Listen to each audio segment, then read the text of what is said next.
Rusia melancarkan serangan besar-besaran ke Ukraina pada Senin 26 Mei malam.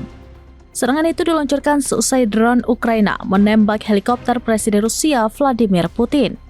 Dikutip dari Tribunnews.com, pejabat Ukraina mengkonfirmasi serangan 3 hari berturut-turut dilakukan Rusia. Serangan bertubi-tubi Rusia mendapat kecaman dari Presiden Amerika Serikat Donald Trump. Bahkan Rusia disebut gila lantaran serangannya terhadap Ukraina. Adapun gempuran ini dilakukan seusai nyawa Putin nyaris terancam. Dilaporkan drone Ukraina menembak pesawat Putin di wilayah Kursk pekan lalu.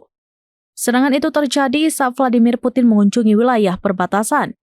Ini merupakan kunjungan perdana Putin sejak Rusia mengklaim telah mengusir pasukan Ukraina dari daerah itu bulan lalu. Dilaporkan helikopter Putin berada di epicentrum serangan pesawat tak berawak Ukraina.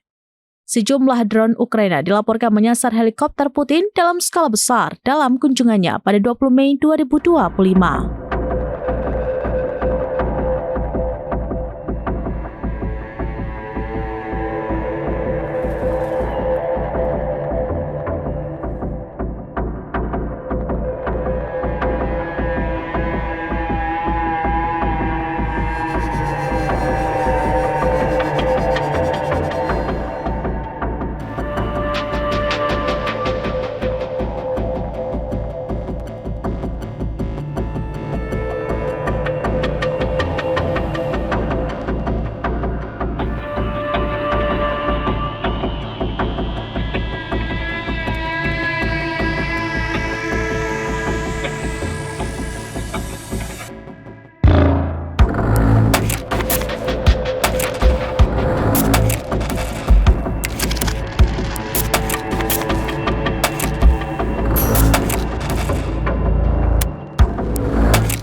Download Tribun X sekarang, menghadirkan lokal menjadi Indonesia.